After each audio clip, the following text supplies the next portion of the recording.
Roushell Productions presents Brothas Being Brothers, a lifestyle podcast.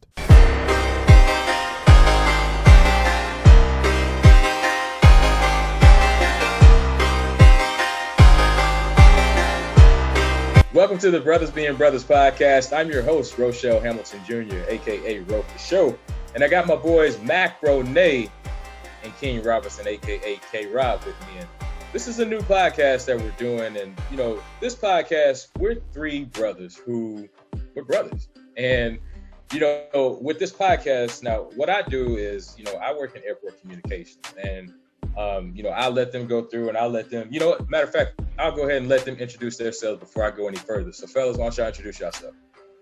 All right, this is your boy, Macronay. I'm in internet sales. Been married for 15 years. What else you need to know? What is well, from that, King, you go, and then I'll come back to you. All right, well, what up? My name is King Robinson Jr., better known as K-Rob, K-Rob Jr., whatever you prefer. Yeah, man, I am a 35-year-old musician, producer, husband, and father. And just excited to be here. Excited to be on the podcast with these great young men, black young men. So, excited, looking forward to it. Yes, sir. And don't let King's humble nature fool you. This brother's a beast on the drums, man. Don't let that humble disposition fool you. But anyway, man, for the reason for this podcast, man, is we see so much stuff going on in the world, when it comes to, especially when it comes to black men. And we really want to give y'all our thoughts and perspectives on life and all aspects of life. There's so many things going on right now. 2020 taught us that, expect the unexpected. Absolutely. And what sets us apart with this podcast is, basically we're coming at you from our perspective. And, we've been fortunate enough, I know especially for me, I've been fortunate enough to run into guys like Macronay and King, for a large part of my life, who were, really good guys. They were reasonable. They were men who, they had purpose in life. They had a vision. And, we all make our mistakes. We all have our bumps in the road, but they learn from them. And, I knew these were two fellas that I could learn from. And I've always been fortunate to be able to have men in my life that I could learn from. So with this podcast, we're going to talk about everything. We're going to talk about life. We'll talk about finances. We'll talk about love, marriage, dating, sex, whatever the case is. We're going to talk about life and all its aspects. But one of the things I wanted to talk about is the stereotypes surrounding brothers. And, I know we talked about this, a few weeks ago, guys, where a lot of the stereotypes surrounding black men, you see it all the time in Hollywood. A lot of time we're portrayed as drug dealers, and we're portrayed as, baby daddies, thugs, and, thugs and guys who, we stick ourselves in any and everything that's willing, and, we dip and dash. So, basically the guys who run to the opposite side of good. Right. You know what Absolutely. I mean? That's ridiculous. Yeah. Absolutely. And I know for a fact, and y'all know for a fact too, that it's guys out here that's handling business. My bad, King. What was you going to say? No, I was just agreeing. I totally think there are a lot of black people black men in general, that are handling business. Even, I'll take it even further, even black young men. Like, there are some black teenagers that are doing like amazing things, even outside of sports, right, that, aren't quite as highlighted as somebody who's 16 dunking on every kid that they're playing against, or somebody who's catching 40 touchdowns as a high school junior or whatnot. Yeah, I definitely think there's a lot of elite, great black men that are on their way or there, because Rome wasn't built in one night, so every black man can't be everything. And that's white, black, red, Hebrew, right, yeah, Jew, Gentile, exactly, whatever you want to be called, Indian, whatever. Nobody's everything overnight. So, but back to the point, it's a lot of black guys, definitely in our age range, that are like doing some amazing things. And of course, it's easy to feel like it's nothing because you don't get there's no fame, so to speak, that's kind of speaking to what makes you cool. And really, I mean, we don't need fame to be any kind of great person, you know. No, not at all. And one thing with society is we've done a great job of idolizing athletes and idolizing entertainers. And, you know, part of that, I mean, yes, it's all fun and games, but, you know, at the end of the day, I think one thing that we've done, and I keep knocking this table, my bad, my video is shaking. One thing we've done as society, we've idolized these guys. And I think a side effect of that is we've almost like told people that basically the only way to be successful is to be this guy that's on TV, that's making all this money, that's, you know, can throw a ball for 4,000 or 5,000 yards, or can catch a ball, or can, you know, dribble a ball down the court. And, you know, in reality, the majority of men, black, white, Hispanic, whatever, the majority of them won't be an athlete. The majority of them won't be an entertainer. There's only going to be so many Jay-Z's. There's only going to be so many LeBrons. Well, with those two cats right there, we'll never see another LeBron. We'll never see another Jay-Z. But there's only going to be so many guys that come through an avenue like that and make that kind of impact on society. But True. For the rest of us, you know, what can we do to have just as sizable of an impact on society, even though we may not be as well known? Well, I think it's, I'm sorry to cut you off though, No, you're but good. I think it's to the point of highlighting the things that people don't see that young men are doing, you know, that is very positive in the community. You know, you sit there and you say, yeah, we do idolize these basketball heroes, football heroes, but the fact is that that's what we're programmed to do since birth. You know what I mean? And that's how people want it. They want us playing Absolutely. basketball. They don't want us sitting at a real table, you know, making real money or calling real shots. Right. You know, so You know, I think idolizing or highlighting people who are in those positions, making those shots, give kids a different perspective and something else to look up to. Yeah, absolutely. yeah, to chime in on that, like for me, I think they want us to be sometimes only ball players because there's still a certain amount of control within having you be a ball player, because now you're just a glorified rich employee rather than being a CEO or an executive or an owner of a business where you say, you know what, like, no, I have the same amount of money as a owner or a basketball owner, and here I am, I'm going to employ these people, you know, and it's not just you're going to employ black people, because if you're equal rights, the same way we want equal rights, you employ white people, you employ Hispanic, you employ every other race that is available that meets the criteria of being employed in those positions. But I think sometimes I think it's a certain way to kind of keep a clamp on it, because it's like football players only make certain contracts, and if they hurt, then they can't do this, and then, you know, a percentage of them become broke. And it's because we make the money so fast. I mean, exactly. We've all made. Go ahead. I'm sorry. Exactly. So who's there telling these football players, hey, you need to go ahead and get you a academic scholarship on top of that sports scholarship. So if that sports don't work out, you have something to fall back on. No one's telling these people that, you know, no one's educating. Yeah. So and just going back piggyback off your point.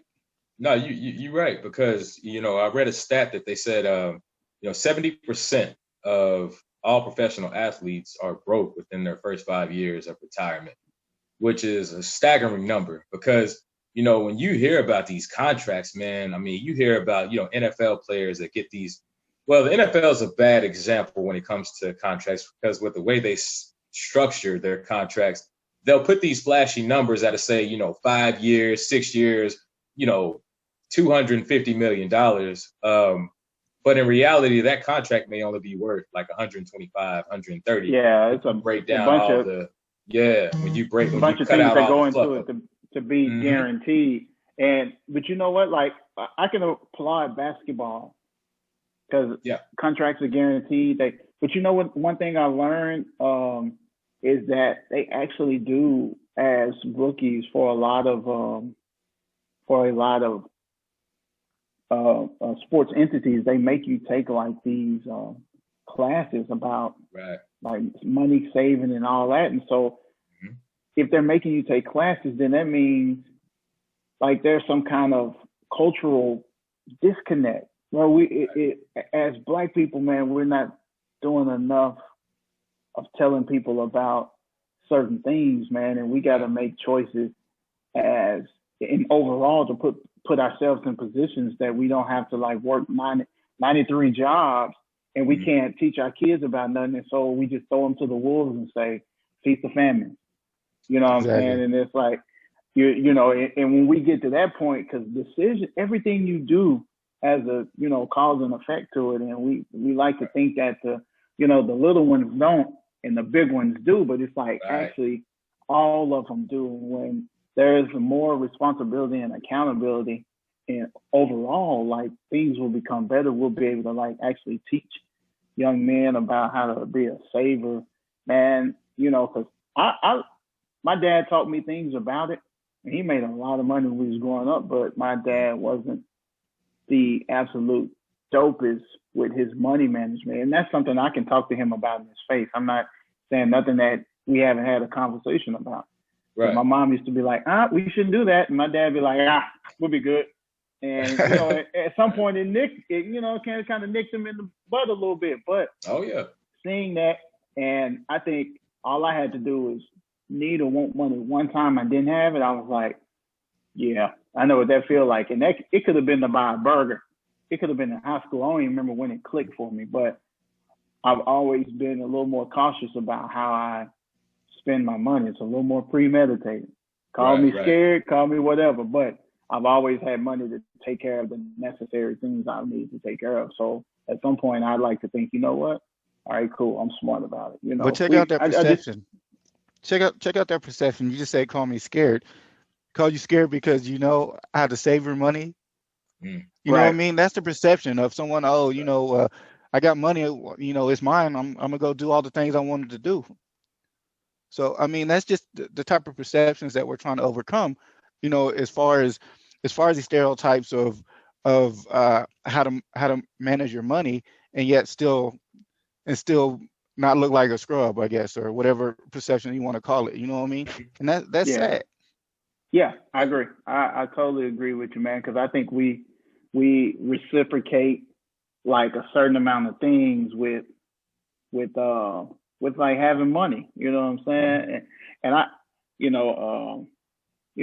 shout out to hear Ocho Cinco say that he's like, man, I've always bought replica. Because he was like, man, if a woman wanted me, she wanted me because I was Ocho Cinco, not because I had on a Rolex.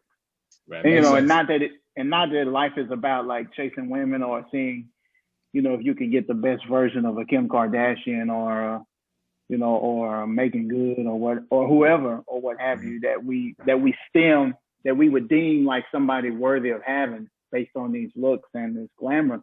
But I think it's more or less about the fact that he said, you know what? And I got a plan. I'm sticking to it. Yeah. I'll buy a fake Rolex. I'll pay $330 to buy a Rolex that kind of ticks the exact same way. You won't even know it's fake. And cool. We'll run it like that. Stay away from my wrist. Don't get too close. And don't get it wet because it's gonna turn green. Yeah. So, but and talking about perception, and this will transition into our first topic. The perception of, I guess, success, and I guess more to a bigger degree, the perception of us as Black people, especially Black men. When you were talking about, we were talking about earlier about, how we idolize athletes, and people think that they're supposed to just be able to dribble a ball or throw a ball. I know y'all remember the Fox News TV host Laura Ingraham when she told LeBron to shut up and dribble. And Kevin Durant. Yeah, and to Kevin Durant as well. And that just goes to show how little they think of, how little a lot of America thinks of these guys, because they think that just because these are big, strong Black men and they have all this money, that's basically you were just put here for our entertainment. We don't want to hear anything that you have to say regarding society, the society that you live in and that your kids have to come up in.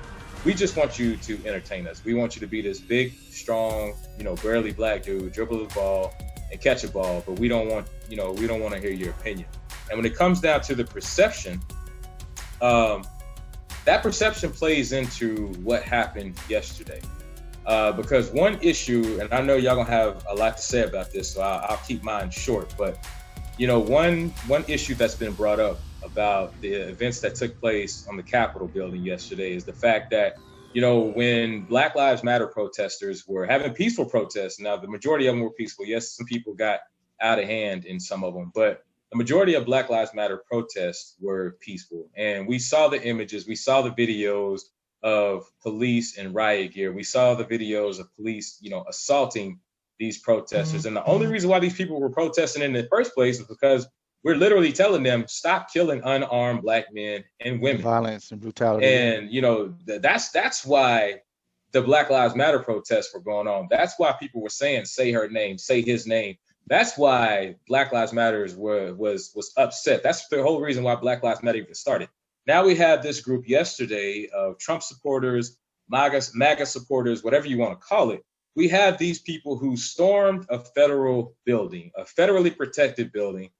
And I never would have thought that I would see the day that, or see the images that I saw yesterday. Now, with all that being said, I wasn't shocked at all. And, nope. When I kept watching the news coverage, I know one thing I kept hearing was, this is not America. This is not the America that I know. And I'm sitting here thinking, no, this is America. I mean, this country was founded on violence. This country was founded on genocide. This country was founded on hatred. It was founded on bigotry.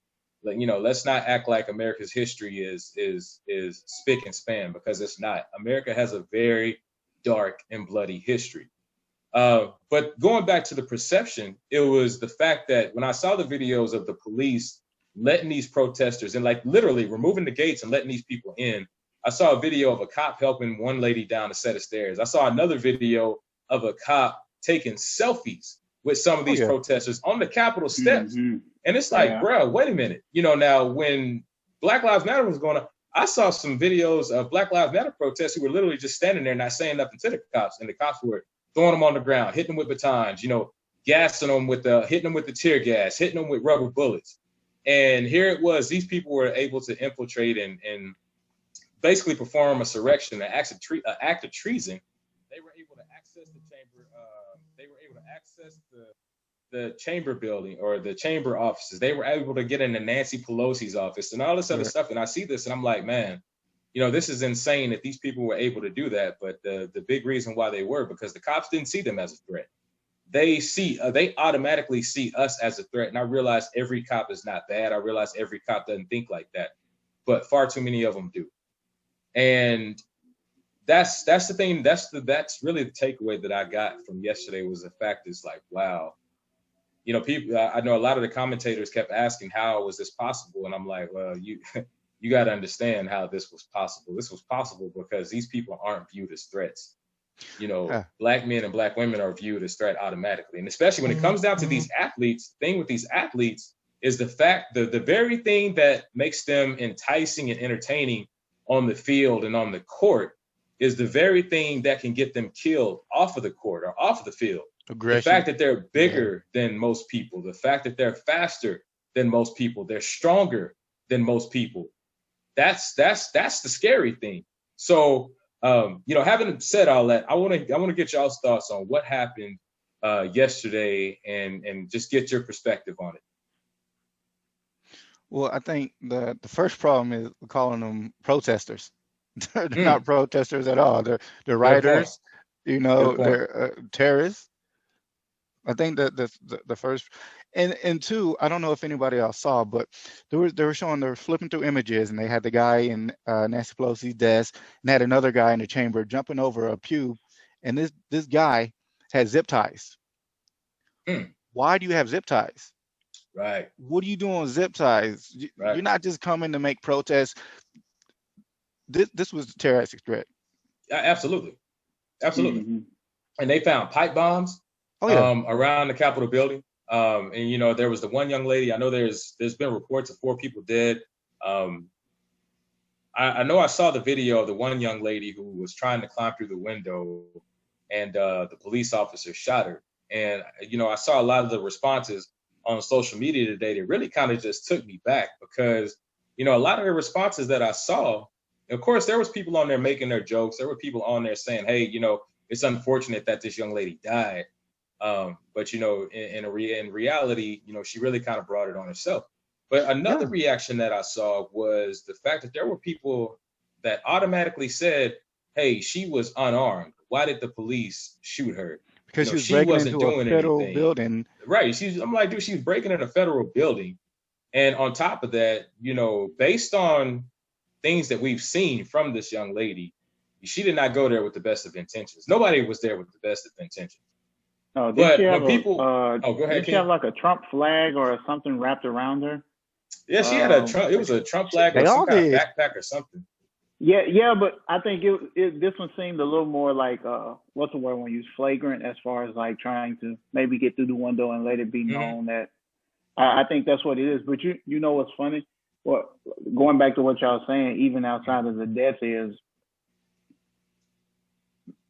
it don't matter what color you are. Anything you do in that nature, like you said, is terroristic, man. You don't even have to be a Trump dude. At this point, we don't even have to call them Trump supporters. We just call them terrorists. We'll just call them domestic terrorists because you're doing it in-house. Right. Like you're domestic rioters and you're all of these things, man. And I definitely am one of the guys who advocate for Black people, because I don't think we're all bad. No, but not at all. You know what I'm saying? But I like culture, but I'm not with a bunch of culture ideas. So for me, I would never want to like make it seem like it's a white black thing. But like, yeah, of course, yesterday was the majority white, and let's just be real about it. And it just sucks because, like you said, and all due respect, if it was Black people, man, it definitely would have been tear gas. They wouldn't let them in, man. Massacre. It would have been a massacre, bro. Yeah, if that would have been Black Lives Matter protesters, bro, they wouldn't have even made it inside up the stairs. Yeah, it wouldn't even made it upstairs. I mean, we saw how they. Matter of fact, going back to that, we saw how they acted over the summer when they were just walking by there, and you saw the images of all those cops in riot gear standing there like in an act of intimidation. And some of the Black Lives Matters people wasn't even Black, and that's what I was trying to get to. Like some of them ain't even Black, and they was tear gassed or hurt or weaponized, however they were, whatever, like the what are those things? The batons, billy clubs. Yeah. And so, those things, man. So at the end of the day, man, it's like, it's easy to, make it a black white thing, but it's a lot of people that are a Black Lives Matter or whatever thing, and for those people who wasn't Black that was getting hurt at the expense of trying to protest about equality, it sucks. But yeah, yesterday was a tragedy, man. Actually, when I was 16, I had the opportunity to sit where the House of Representatives meet.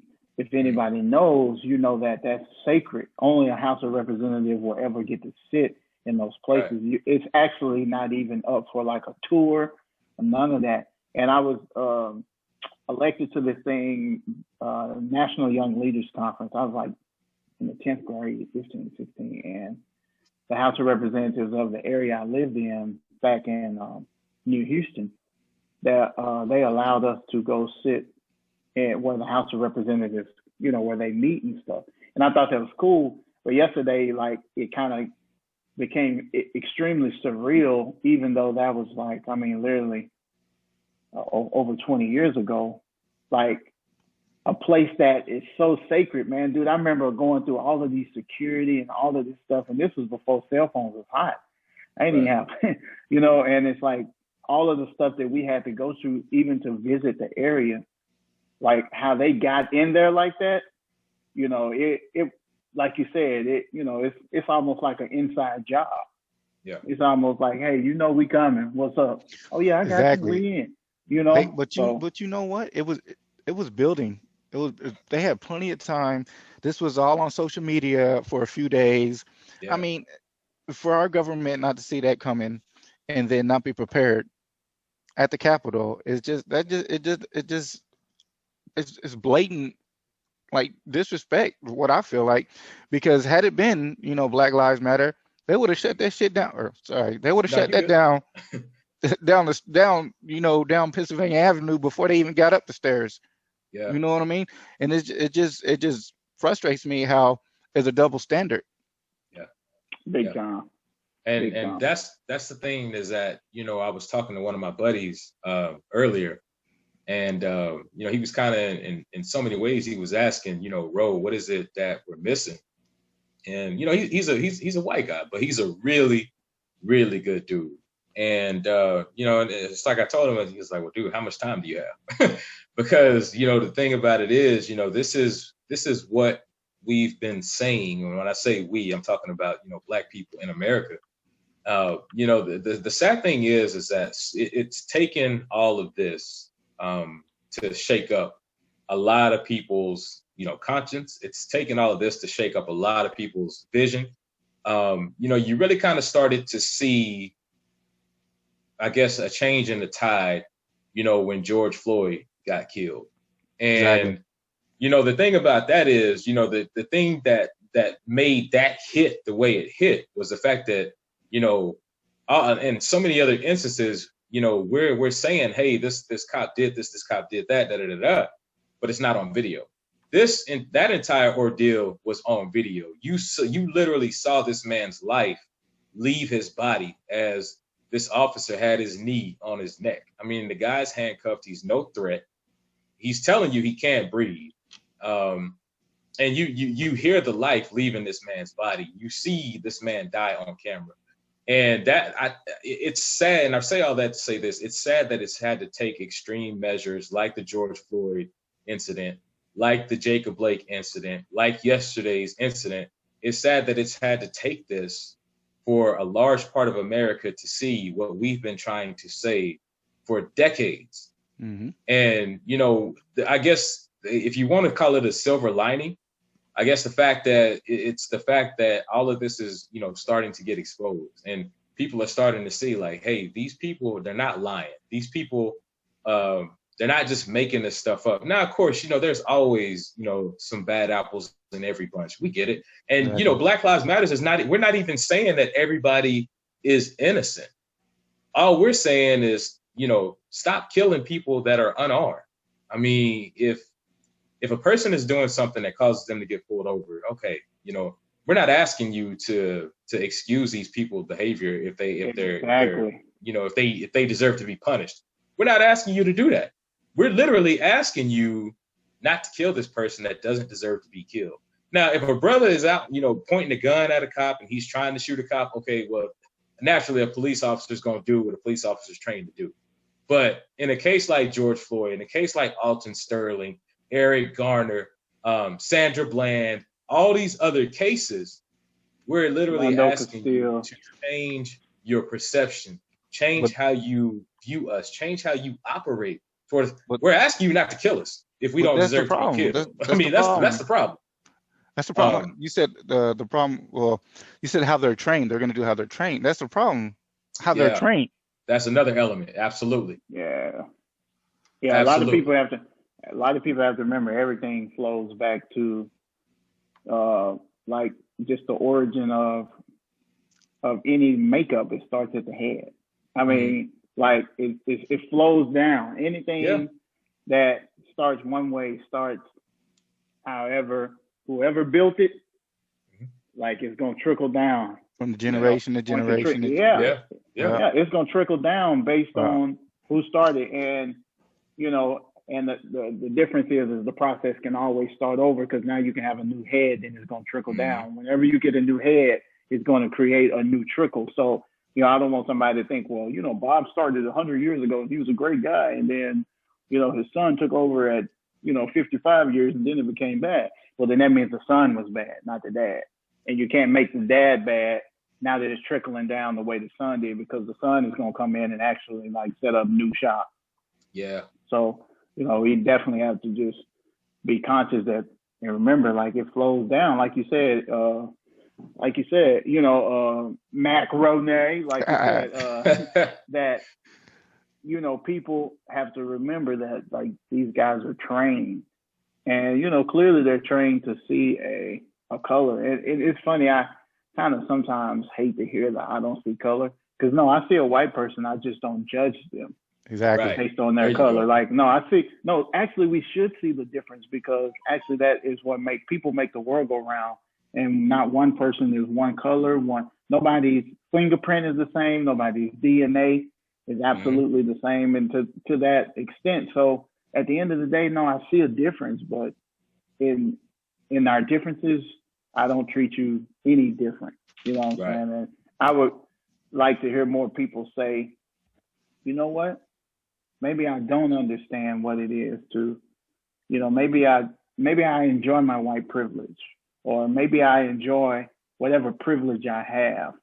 The social status. But help me understand what it is to be like that, or help me understand, or let's figure out the best way to find a common ground, rather than to say I don't see color, I don't see privilege. Well, everybody sees color, because obviously we're all different colors. So exactly. Like you said, I see a white person, I see a Hispanic person, I see an Asian person. I just don't judge them based off of their color. I judge them based off of their character and how they treat myself and others. Exactly. Now one thing, and King, I just lost it. I had a really good question. Oh, that's what I was gonna say.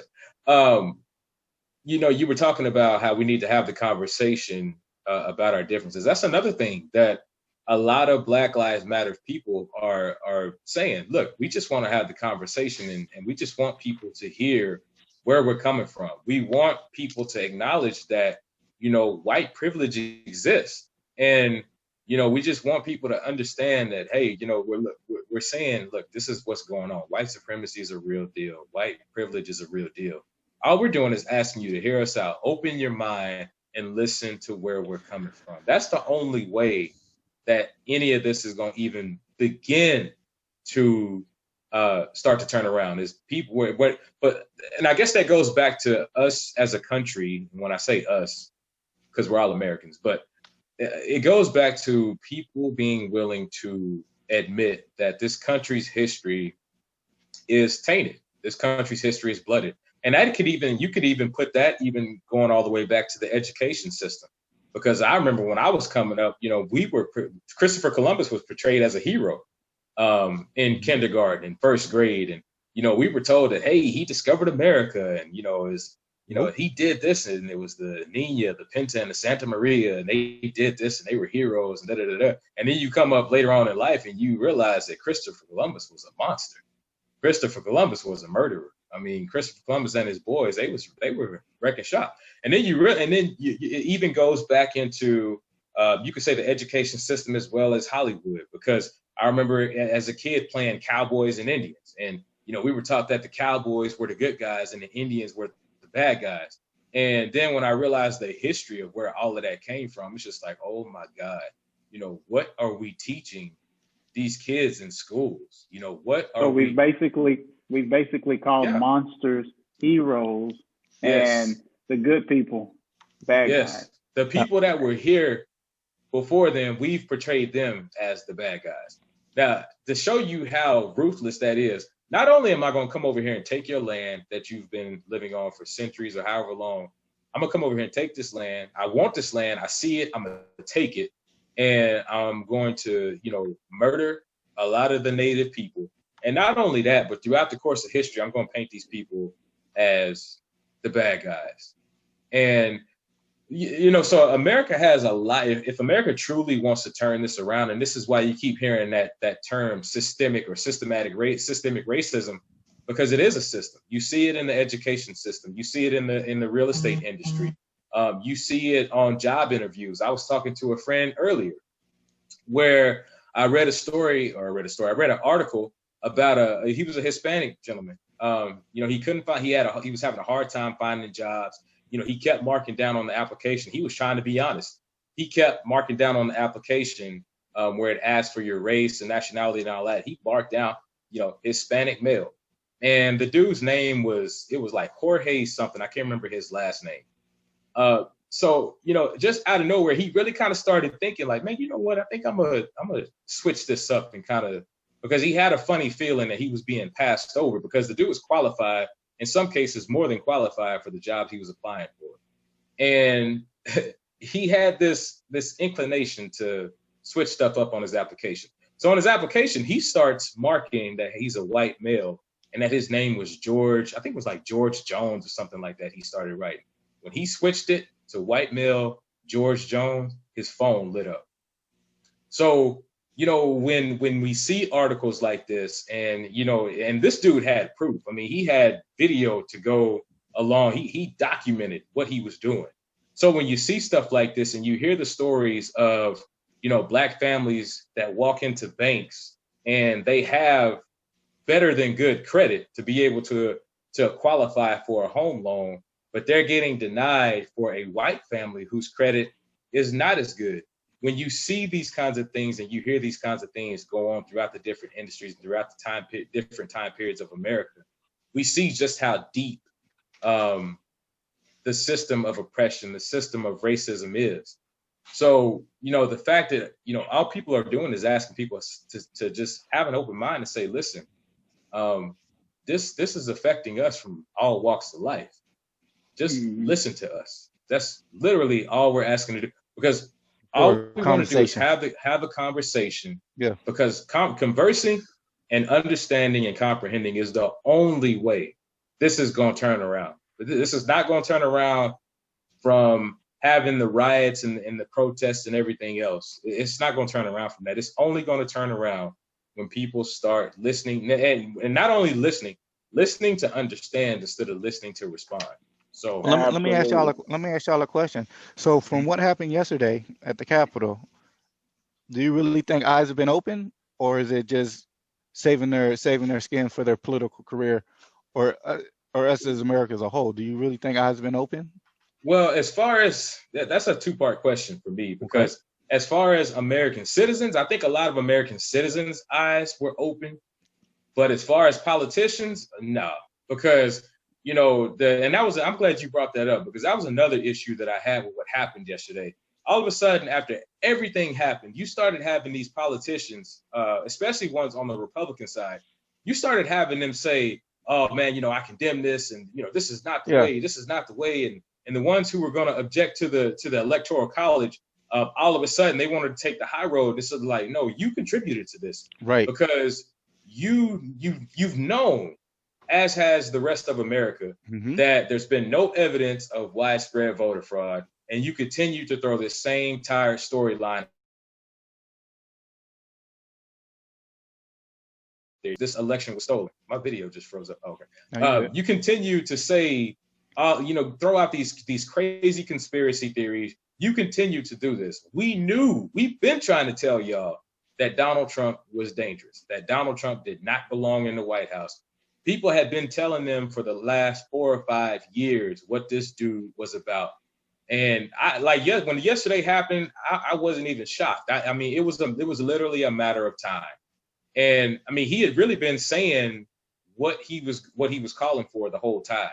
When he started laying the groundwork back in 2019, when he started his campaign trail, he was already saying, one of his first speeches was, if we lose, the only way we lose this election is if it's rigged against us. He was already laying the groundwork for it then. So from a politician standpoint, no, I really didn't want to hear from a lot of them, because it's like, no, you contributed to this, because, you know, when this dude was doing all this other stuff in the background that led up to this, you didn't say anything.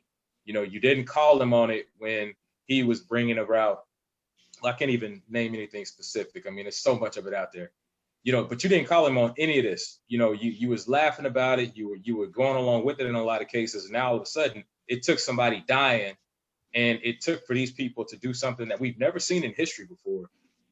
It took all of this for you to see that what is really going on.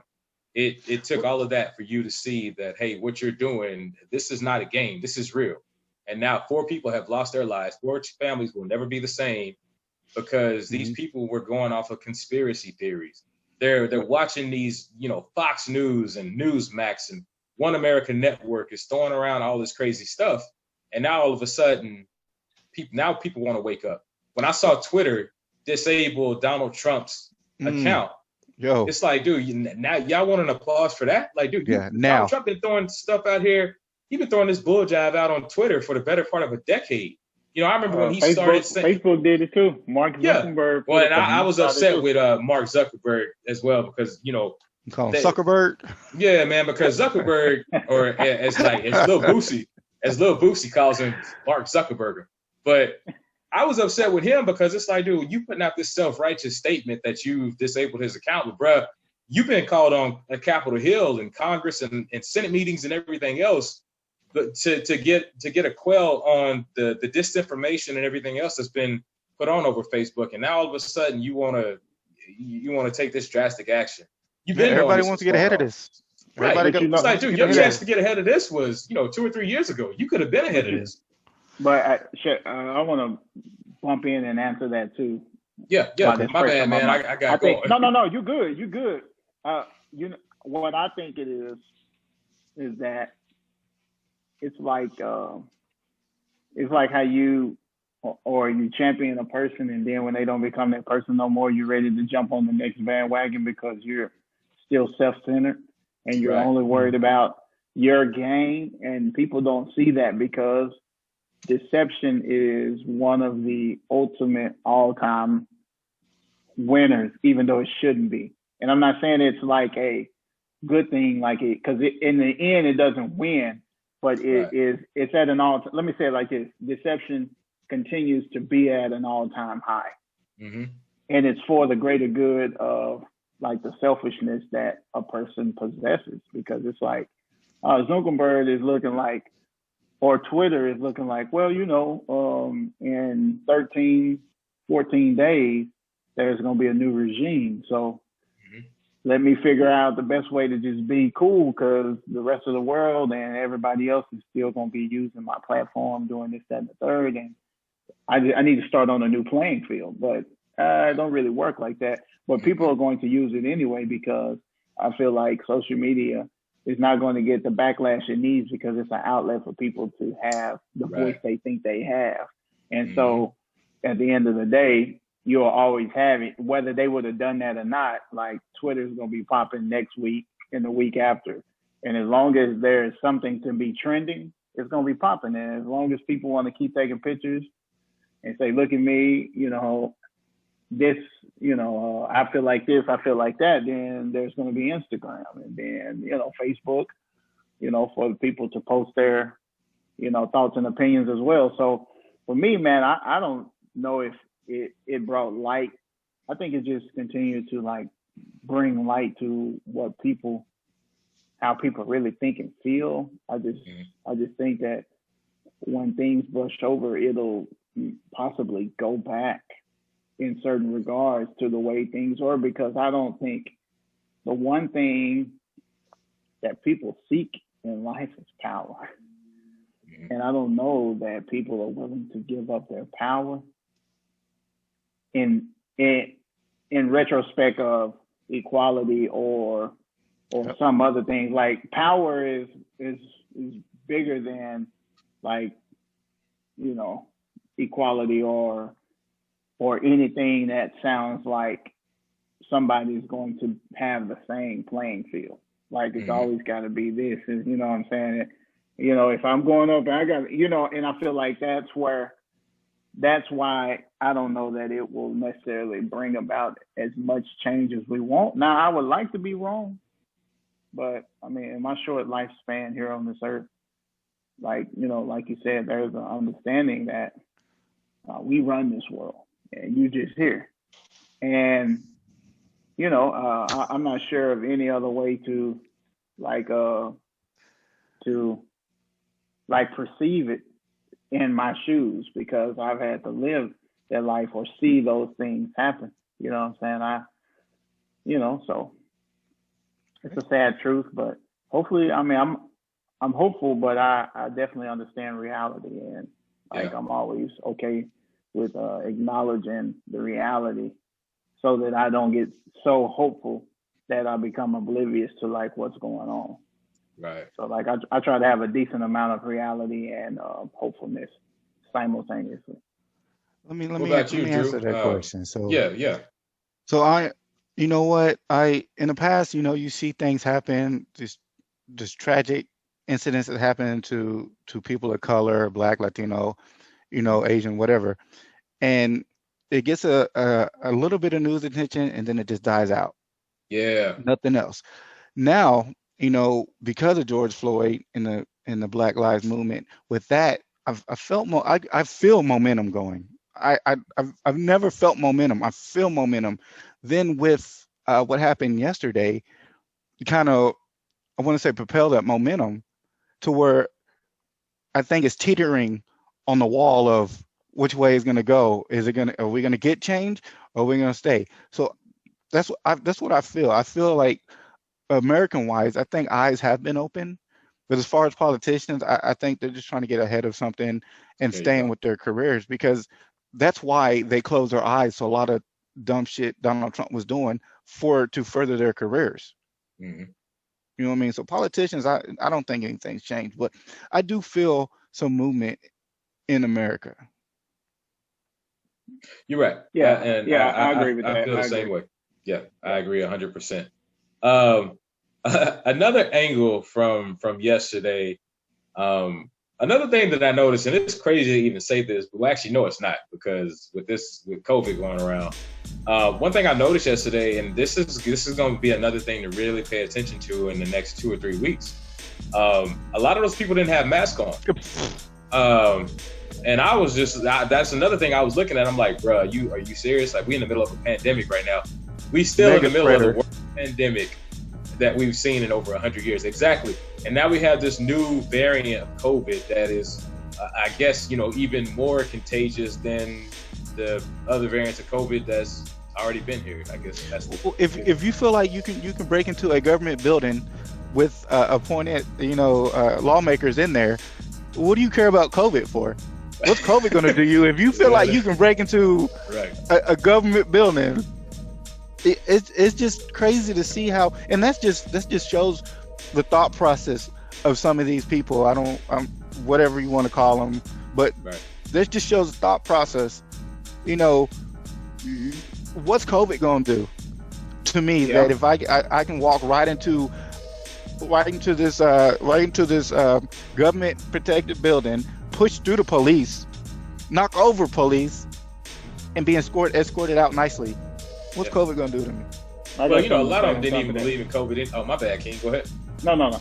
So I found out something yesterday when I was amongst a few of my friends, is that there's a sector of DC that DC police don't like precinct. It's not their precinct.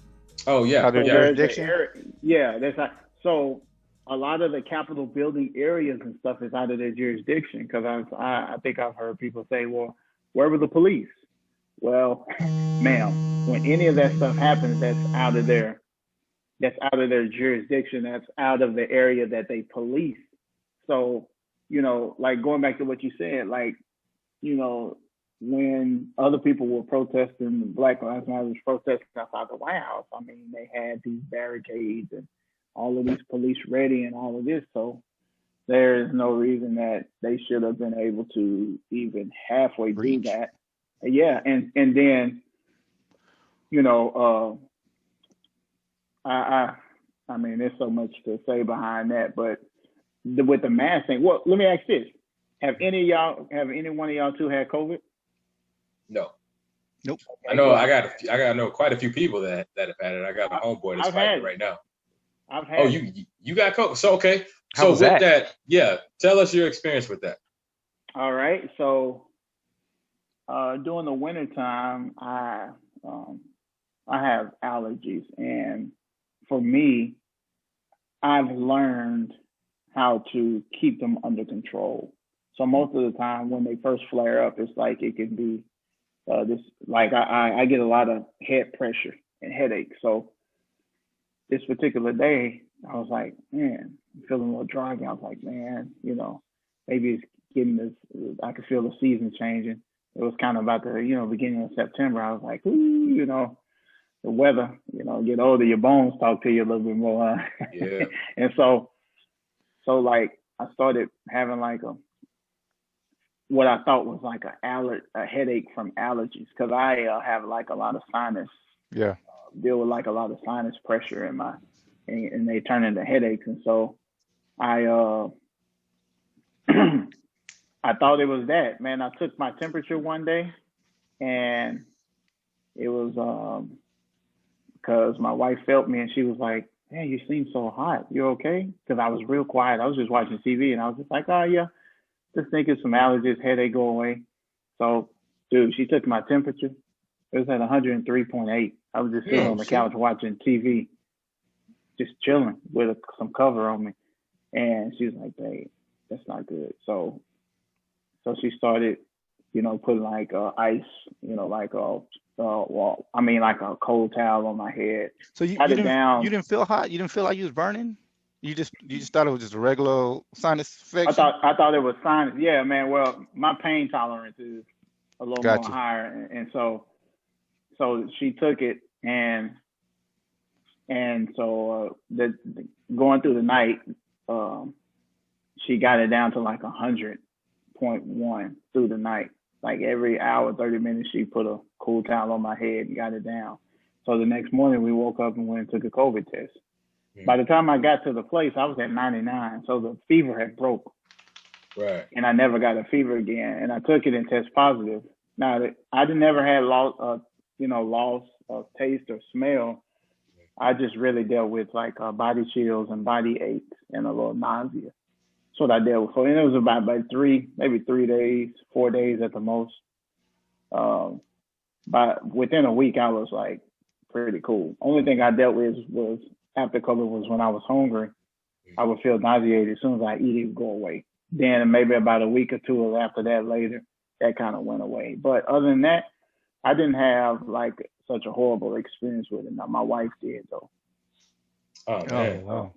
See, and that's one thing about COVID, man, is how it affects different people so many different ways. Like it hit you, but it didn't hit as bad as it's hit other people. I there's been people, of course, like we all know, the asymptomatic people that they don't have any symptoms. I mean, they'll have it, but they don't have any symptoms. I mean, I have a friend that my homeboy up in Dallas, he had it about 2 or 3 months ago, and it knocked him down. I mean, it knocked him. I think he slept for about like 8 or 9 days almost straight. Oh, wow. I mean, he just said he was just fatigued, and I think that's a coma. he said, "What's up?" I think that was a coma. Man. So, he just started having this. Hey, man, that COVID. But see, I wonder if that's gonna be one of the things in the future. Like, man, you smoking that COVID, it got you knocked out. Stop it. Yeah. But good job. But it said, he lost his sense of taste, he lost his sense of smell. He was very fatigued and lethargic, and he was like that for about 8 or 9 days. And after about the 10th day, he started feeling better. And then, after about 2 weeks, I mean, he was back to normal. Then I got a homegirl back home. I mean, she's still fighting. She's been fighting COVID for like a month and a half. Like her mom and her grandma caught it. I got some other friends that caught. Sound like they keep recycling through the house. Man, it sounds like they keep giving it to each other. Yeah, they keep giving it to each other. Yeah. But you know what? Sometimes with the COVID, people's symptoms don't go away in the 14 days. They say it can go away in 10 days. Sometimes less than that. I just because I know a girl who has COVID and double pneumonia, and she kept testing positive for COVID for like 3.5 weeks. Oh, Jesus. So it clearly, and now she's fighting the double pneumonia that she had. Well, but I'll say this. For me, I've become a little health nut as far as like supplements, and I like to think that just this routine of keeping because of work and I'm a 90 to nothing person, like all the time. Right. I think that my body just being in a good state, just something repetitious, that it was probably in a good position to fight it a little different. And I'm not saying I'm not a very sick person, so right. I can maybe count how many times I've been like extremely ill. When people are catching flu, I'm at the crib chilling. When people are catching this, like I'm like it's not really bothering me like that. So for me, I know pretty healthy of a person, and my parents are pretty healthy. And my dad was recovering from stage 4 cancer. and it hit him like on his tail end of him finding out that he had his last surgery. And then he was like, yeah, I got COVID, but it didn't affect him. And what's funny is through the whole time that he actually had like the cancer, like a cancer in his body, like he never caught COVID. But when he had the last surgery, like a couple of days after the surgery, like then he actually caught COVID, but it didn't hit him back. It didn't hit him hard. Man, that's a blessing, because normally when you already got something going and COVID comes in and just. Yeah, we were scared of that because that my dad did have stage 4 cancer, and 2.5 years ago the doctors gave him 2 years to live. And how's he doing, brother? He's doing good, man. My dad's doing good. Thanks for asking, man. He's actually had 2 doctor visits and they can't find cancer. There's no more cancer. Big ups to your dad, man. Yeah, man. Thank you, man. God is good. God is good. Yeah, man. I'm gracious to God for his grace and allowing my dad to actually walk through a process that, they gave him 2 years to live, and it's been over 2 years. So I'm grateful. But yeah, man, he had it. My brother had it. My brother's wife had it, and like my brother did pretty well with it. It kind of hit his wife a little harder, but not too crazy. But they're pretty like healthy too. And so like I can't speak for everybody and say every healthy person is not going to have, any problems, because I know another person that was healthy that had it, man, and like they're using an inhaler. Yeah, and that's not another because thing. They need it every day, but they use it. But they use it as a means to kind of like to breathe. Like if they just feeling something weird, it's like, all right, cool, I can manage through the day. But it's like, yeah, man, COVID. And like over here, man, like I mean, if I flip my camera and show you my products down here, man, I definitely got a plethora of all the wipes. My house is clean. I'm OCD like a bug. I definitely keep hand sanitizer with me. I'm that person that definitely is cool with wearing a mask to be careful.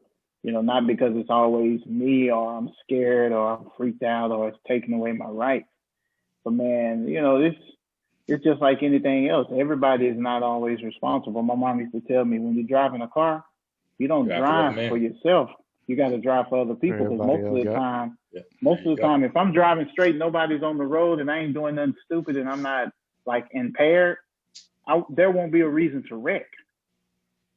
Now, if it's raining and I feel like it's cool to just do 105, then cool. I'm asking for something to happen. But most of the time, like, we're driving for other people. And I think that's the same principle that you apply to like this situation. The whole COVID situation. Yeah. Like, I mean, like we're functioning. Like we all in it together. Yeah. And we got to dodge people who may have a sense of, I don't care. And then some people like me, I'm going to be honest with you, I don't know my blood type. Clearly, I'm not O negative because the asymptomatic vibe did not go with me. But, you know what I'm saying? Like, everybody don't know their blood type. So some people could actually have it and don't know it. And if you give it to the next person who is not asymptomatic, then boom, here they are dealing with something that may take a long time to actually heal from. So, I don't look at mask as a way, like shutting me up. Hindrance, I'm not looking at it like that, because I'm not closed-minded enough to think. I mean, I will always be, a mask is definitely, beyond me, but it's like the mask is just serving a small purpose. I use it when I need it, and when I don't need it, cool. I can take it off and function how I function, but I don't look at it as a means of like shutting me up or something. I mean, I don't look at a mask as a oppressive thing. I think people are taking it like that, and I don't really see it like that. Now, to each his own. I'm not mad at anybody who feels a certain way about nothing, because I am. I can't put. Well, you know what? I am. You know why? You know why I don't care though, bro? It's because if I put a lot of energy into how you care, then like it'll take away from what I'm trying to do. No, I get you, and I understand, man. But if we're here and we're all in this together, I look healthy, you don't have a mask, I got a mask, I look healthy or whatever, but you don't know who I'm going home to. You don't know if I got grandparents in my house. You don't know if I got kids in my house. Right. So why not? And I don't know if you got kids in your house or you got grandparents. So why not just be safe? Period. Yeah. You know what I mean? 100%, bro. So if you can't see the value in being safe, oh, you taking away my rights, this and this. Hey, I don't care. I can't. Well, I can't because now you go ahead. Go ahead. No, you good. Keep on. Oh, I lost my rant now. Oh. My bad, man. Let me cut you off, man. No, you good. It's just for me. I never would have thought I would have saw the day when a presidential administration would actually tell the doctors and scientists they had no idea what they were talking about. And then it was like when they started saying, all you got to do is wear a mask. If we wear a mask, we can, kind of keep it under control. And then but you know what? One thing COVID did, if COVID did nothing else, it exposed a lot of ugly truths. And one of the main ugly truths that COVID exposed was, and I wasn't even going to talk about this, but y'all just put it in my mind. One of the main things COVID exposed, one of our ugly truths, is just how entitled we are as Americans. And I say we collectively. Of course, not us three, but, when I saw people acting the way they were acting about, stores requiring masks and people just asking you to wear a mask, it's like, dude, it's literally just a piece of cloth over your face.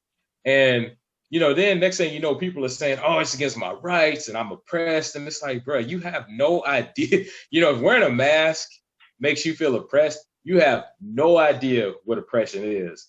If wearing a mask makes you feel like you're losing rights, you have no idea what it is to lose rights. Because, having somebody requiring you to wear a mask, we all know this. Somebody requiring you to wear a mask is not you losing rights. I mean, you still can be free to go and do whatever. Now, one thing I will say when it comes to masks is, now me personally, I'm a lot like you, King. I don't get sick very often. I don't deal with a lot of sicknesses. I don't, I can count on one hand the amount of times I've had like an extreme illness like strep throat. I've had strep throat twice, and man, that strep throat ain't no B word like that. It felt like knives going down my throat every time I was trying to swallow food. I've had that twice in my life. I had it 2 years in a row. I still remember the years it hurt so bad. 2002 and 2003. I was knocked down for a week. I couldn't eat, and I like to eat. I was in pain. I was being tortured. But anyway, like for me, I don't know about everybody else, but even when they do get COVID under control, even when all the mask requirements and everything else go away, I'm still going to wear a mask after like Thanksgiving, because for me, not once have I had a cold or a sinus infection or anything this year. And normally from about Thanksgiving all the way to up to about this time, I've had one or the other, or in some years I've had both. I've dealt with none of that this year. So for me, I was just like, dude, even when all this stuff is under control, when these mask requirements and everything go away, I think after Thanksgiving, from post Thanksgiving to, I don't know, when the weather changed for the springtime or the spring solstice, whatever they call that meteorology, I'm gonna wear a mask whenever I go out, because man, I have not, and I do a lot of voice work. So, for me to have a sinus infection or a cold, that can take money out of my pocket. So for me, around this time of year, I'm gonna have my mask. They can say whatever they want to say about me. Like King said earlier, you can call me soft, you can call me scared, whatever. I'm gonna have a mask on, man. Yo, I got to piggyback. Something came to my mind when you said oppressed because of the rule, the stores having rules.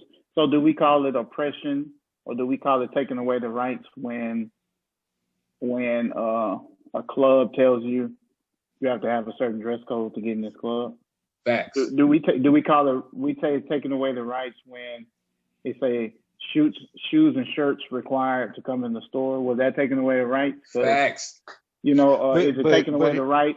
You know what I'm saying? Is it taking away the rights when somebody say, well, no ball caps, or this, that, or I mean, let's go even further. If you get a job and they say, no, on this job, you have to wear a hard hat in this area. You have to have your glasses on in this area. Are they taking away your rights because it's like, well, I'm responsible enough. I'm working in this construction area. I don't need a hard hat. But no, since it's money geared towards it, which is a sense of power, remember? Like now it's okay. There you we're go. doing something that contributes to our power. But actually, your health is your power too. Because if you're not healthy, you can't make money. So actually, your health should probably be a little more of a priority than like you know what I'm saying, how you feel about the money or how you power trip Health about as well. these. Yeah, that's what I'm saying. So you power tripping about something that they're actually trying to do to keep you healthy. And it's like, I mean, we're all going through something that we ain't been through together. So it's like, let's just wear the mask. And another thing, what about these other countries? Like, they are making us look like we are third world. Oh, bruh. Like these other countries, down. they killing us with the way that they with the way they responded to COVID. Japan ain't trying to let nobody in the country, bro. Not even from the UK, not even from Europe, nowhere, because they're like, truth be told, we should have did that. I mean, people don't want to hear it, but that's the best way to contain it. I mean, and then Canada is giving people 2 racks a month and saying, look, just chill at the crib. I know it may bother you, but go on the patio or something and then come back in or whatever. But Canada ain't even letting us over there right now. Exactly. Yeah. And yeah. So, I mean, I think we are so, like you said, we are, you know, spoiled. Like we have such an entitlement that like we can't even like comply to like for the greater good. Exactly. Like, yeah, but these people again, act like they ain't played no team sports before. Like, but no again, that just goes back to to what you said, Ken. Just goes back to power. You know what I mean? So in their minds, okay, well, we don't have to do that because we're not sheep. You know, we're not sheep. We don't have to listen to everybody. Y'all are lower. We're higher. This is what our power is. We don't have to wear no mask. We don't have to worry about that because y'all sheep. And that's what everybody kept saying. Oh, we're not sheep. We're not sheep. Really? You're not sheep, but Trump tell y'all to go walk down Pennsylvania Avenue. That's what everybody do, like a bunch of sheep. I don't get it. I don't get it. But hey. yeah. No, my bad, man. I'm over here bull jabbing around the camera. Okay, so like we're getting kind of towards the end. We're talking about COVID, and you know we know that COVID has affected everything. But I also want to, you know, it's of course affected sports. The NFL, they made it through their season, but they took quite a few lumps along the way. You know, a lot of they didn't have any games canceled, but they had a lot of delays. You know, you saw a few games like the game between the Broncos and the Saints where the Broncos didn't even have a quarterback. They had to call a wide receiver who was literally he was on the practice squad, but he was like selling lawnmowers or something like 2 days before, and they called him up. True story. I've never seen anything like it. And when I watched the game that Sunday, you could tell that, you know, I mean, you could tell he hadn't played. I mean, the dude played quarterback a little bit in college, but that was it. But anyway, and then, you know, you had the situation with like the Titans where they had to push that game back between them and the Steelers because they kept coming down with it. So with all that being said, and, you know, it's playoff football right now. I think there's 14 teams in it. I want to get y'all's Super Bowl picks. Who y'all think's going to be in the Super Bowl? And who do y'all think is going to win the Super Bowl? And then I'll go last, but I want to hear from y'all. I know Kansas City. That's a given. Oh yeah, they'll be there. Let me see who else. Who you picking Super Bowl?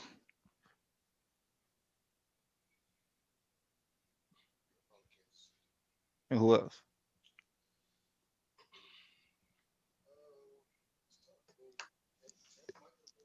It's hard. It's hard. Oh, my boy said Tampa might be able to pull something out. Wow. Your boy is right. Because Tampa done got hot. Tampa got hot at the right time.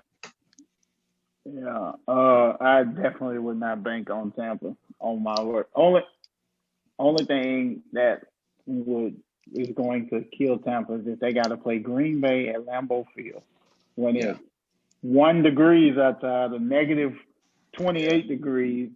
And the Packers over there with their shirts off looking like, yeah, because they used to it, and Tampa over there like, man, not by the beach today. You know what I'm saying?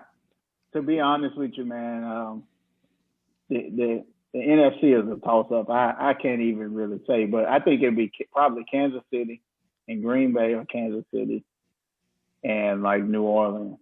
Because, you know, now that Drew Brees is back and Mike I can't think of his last name right now. Michael Thomas. I had a brain fart. Michael Thomas is back. So, like, I think they can make a run because, you know, if you're playing on that turf, like they'll be good. But them going to Green Bay to duke it out 1 and 2, it can get hard for them because the other week when Tennessee played Green Bay, Derrick Henry didn't quite look like Derrick Henry. Dude, man, that Cole got a way of putting something on you in a different light. You're right, so man. If you're not used to playing in that. And then I think Devontae Adams and Aaron Rodgers are in a groove right now, man. Man, Devontae Adams is a problem, man. He is. He's actually like dope to watch, and I don't think he's getting enough accolades, in my opinion. I think they just talk about him for a few minutes and move on, but I'm like, the dude is single-handedly like a receiving core on his own. He's Green Bay's version of Michael Thomas. Like whatever, I don't care what anybody says. You're right, but he gets overshadowed by the fact that his quarterback is Aaron Rodgers. But absolutely, Devontae Adams is, that dude, he's a lot of fun to watch. And really, like that whole Green Bay receiver, I ain't gonna say the whole receiver core, but Green Bay's offense as a whole is it's fun to watch because, man, Aaron Rodgers is just such a magician. Like, but he wouldn't be a magician without Devontae opening up, and then their running game would not be as lucrative. Jones wouldn't be doing all that he's doing if Devontae Adams wasn't a problem, bro. It's like you put two people on him and he looking like two. That's it. All right, cool. Yeah. Let me do what I do. And then, of course, that starts to open up for the whole receiving core. So now it's like playing basketball. Pick and roll start happening, and that pick and roll working. Now we can dish to the corners and pass out. And if they can shoot, now you're trying to figure out who to, now everybody's just running in circles trying to figure out the best way to guard. And that's the same way with the Kansas City offense. It's like you got so many weapons that it's really hard to play, to guard these people one-on-one. So, Kansas City is I don't know, man. I'm seeing something with the Chiefs that I know they have all the weapons on offense, but man, I don't know. Kansas City don't look like the Kansas City to me. It's something off with them, and I can't really put it. And the only reason why I say that is because if you look at Kansas City, I think I read a stat. I think it's like since what was it, like week 10 or week 8, whatever, week 7, whatever it was. Their margin of victory has averaged like 6 or 7 points. And I remember last year, Kansas City was like blowing teams out. But I guess for me, no, don't get me wrong. That's not to say that Kansas City is still not a problem. Now, I'm not saying that at all. It just, I don't know. It just seems like they're doing something different. I don't know what it is. I can't even point to because they still got, the best quarterback in the league, as much as I hate to admit it. Mahomes is still a problem. They got Tyreek and Clyde Edwards-Helaire and Nicole Hardman, and what's that tight end's name? Travis Kelce. Yeah, they got all these weapons, man, and it's just, but I don't know. It's just something about Kansas City. They look different to me. I don't know. Maybe it's just because I'm a Broncos fan and I hate the Chiefs, but but you know what? I do think the one team that could give Kansas City problems is the Buffalo Bills. The Dallas Cowboys. No. Oh no. You know what? If Dallas had Dak, I could probably, because we seeing what Dallas is without Dak, bruh. Well, I mean, the whole COVID thing. What took Dallas out? That's COVID. And y'all need to get a new defense. I sound like a Trump supporter, boy. I'm fake news and everything. Dallas need to get a new defensive coordinator because Mike Nolan ain't it, bro. Mike Nolan ain't it. Listen, Jerry Jones needs to release himself and let somebody else. Yes, he does. That's another one of Dallas. Oh, yeah, Jerry Jones. I don't have no favorite team, but shame on you, Drew, for wearing that on the first episode to start it off. I mean, golly. I can't hate him. I got, I'm supporting my boys, so But I'll say this. Only thing I'll say to this is, let's see how COVID affects the playoffs with who gets, because the playoff is like 1 week, then right the next week, and it's like, you could actually like miss that whole week, and depending on what day you get it, you can miss the next game. So like it can mess around and mess like COVID is a 12th man that will be a determining factor in these playoffs. And going back to COVID in sports is I can appreciate the NBA. Shout out to the NBA because they do things so much differently. And I think the NFL should have maybe tried to catch on a little bit more. Because in my opinion is I'm feel like, you know what? Let's host the playoffs in one location, 1 or 2 locations. Let's have it tournament style. You can still play 3 games in one day because they're doing it all at different times. Like, we don't have crowds. Let's play on a turf field. We ain't got a bunch of things to change out. You know what I'm saying? And have enough time between the games where, I mean, these stadiums big enough or you know what I'm saying? Like, that's because I think COVID is going to play. I feel like it's going to end up hitting somebody. It's going to hit some. Well, it's already going to hit the Saints because, you know, what's his name is out. Alvin Kamara, he had to miss last Sunday's game because he ended up catching it. Actually, all 3 of their running backs had to miss the game because they had contact with him. Matter of fact, it's already hit the Browns. They're not going to have their head coach. Exactly. This coming weekend when they I think they're going to miss a head coach and like a few players. And Baker Mayfield was like, we don't need to. Practicing is not a problem. Yeah, bruh, you crazy. Man, you know what?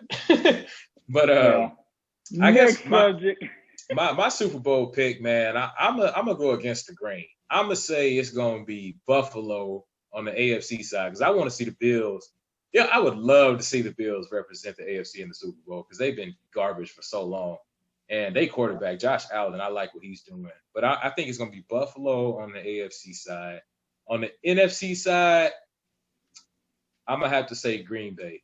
I would like to see New Orleans because this is more than likely Drew Brees' last year. And I would love to see Drew Brees get another ring because I'm a big fan of his. But I just, you know, like King said, I don't see New Orleans being able to go up there to that tundra in Green Bay and that cold weather. Now, if God throws an anomaly out there and the weather in Green Bay is like, you know, 50 or 60 degrees and all bets is off. But if it's like it normally is this time of year, I don't see New Orleans going in there. A dome team having to play in that weather. Yeah. So I'm going to say Buffalo and Green Bay in the Super Bowl. That ain't a bad game because Josh Allen throwing to, what's my boy's name? Stephon Diggs.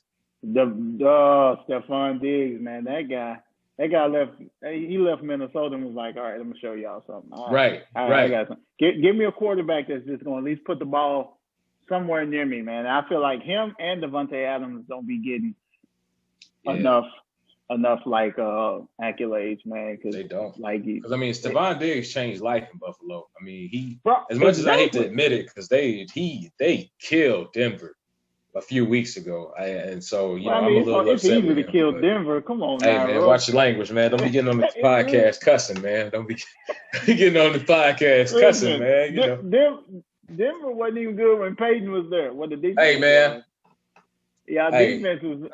That was that defense. Yeah, I think get kicked out the room, bro. Yeah, no. Man. The last year, I mean, everybody knows it. Well, I'm gonna say this about the 2015 Broncos, and we almost done. We just bull-jiving, but I'm gonna say this about the 2015 Broncos. Not only did Peyton's body start falling apart, but one thing a lot of people don't talk about is they switched the offense on it. That offense they was running in 2015 wasn't Peyton's offense. That was Gary Kubiak's. And you know, Gary Kubiak, he liked that West Coast, that zone blocking scheme, and Peyton was all about the shotgun and the power running game. So.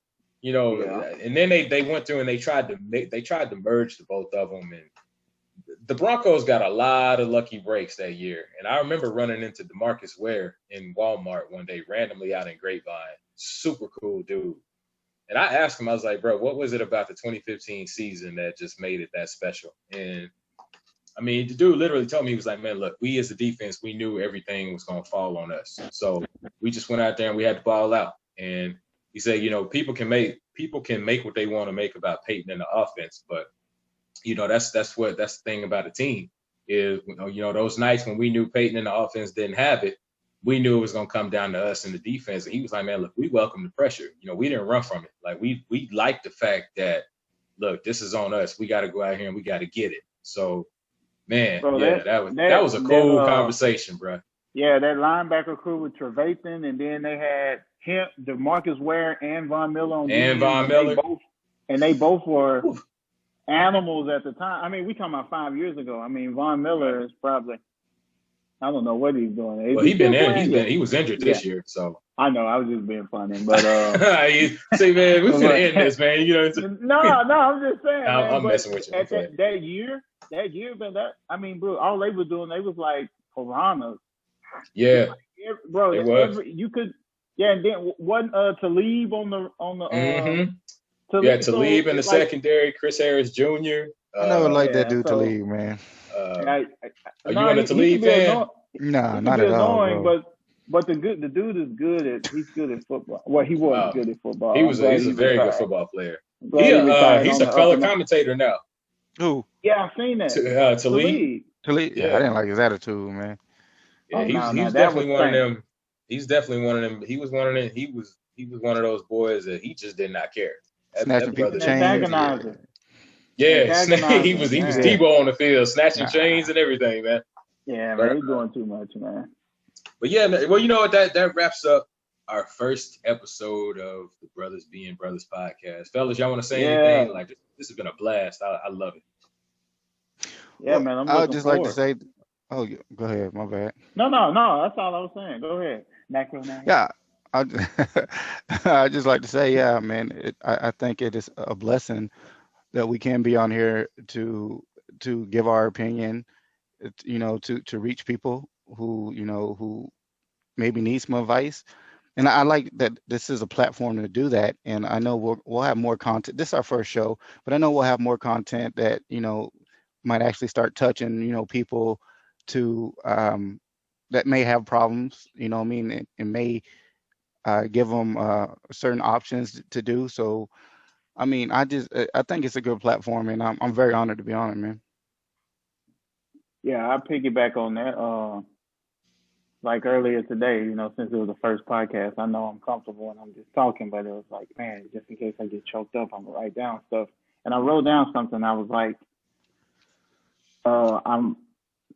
I think this will be a good place to help be a light in a confused world. And I also said, people use the word bro or brother. They use them usually as someone they consider close or loyal to them, like a really good friend. So I was like, we want to keep that idea when presenting ideas, opinions, and information and content in order, to be a help. And so right. I think that's what I'm looking forward to. It is, not that, my words are just going to change anybody, but hopefully I can say something that sparks an interest, or hopefully any one of us can say something that can help be cool, as well as be some form of light and entertainment, because I think we all need laughter. We all need the even balance of like laughter, heart checks, tough conversations, and all of that stuff. And so I'm looking forward to, for us as three educated, young, handsome, smart, God-fearing Black men, to speak on a platform that actually has no boundaries, but we're staying within safe boundaries for people to feel safe, to be able to, listen, express themselves, and be like, man, and just be like, man, this is a dope place to, like, take 1 hour out of the day while I'm driving home in traffic and be like, man, those guys are on. I'm looking for their next episode. So yeah, as a first episode, man, I'm, sorry that I had to start amid such horrible things going on. Right. But I'm excited that like we are like getting it going and starting top of the year fresh, doing something dope. Brothers Being Brothers Podcast is something I'm looking forward to. I'm looking forward to it too, man. And I guess for my last little parting shot, I guess I would say, first of all, I want to, of course, thank the Lord and Savior Jesus Christ for giving us the resources and the opportunity to do this. But I also want to thank y'all for hanging in there. I know this thing took a lot longer than what any of us expected. But thank y'all for hanging in there, and thank y'all. It's an honor to do this with y'all. So, I'm honored to be on this platform with y'all, and I'm honored that y'all chose to be here with me, and I'm honored that y'all stuck in there with me, man. Because man, as long as this thing took to get together, y'all could have been like, man, you know what, bro, I ain't gonna be able to do it, dog. Now y'all stuck in there with me, man. So from the bottom of my heart, I appreciate you, and thank you. And to the people out there, look, this is just the first episode of many, and we want to be a positive influence in all too often dark world. And we hope that, if one thing that we say, touches one soul out there, and it has a positive influence, hey, then, our job is complete. So, we want to thank y'all for taking this time out and being with us, and we'll be back with you next week. And like I always say, do your best and let God handle the rest. Be blessed.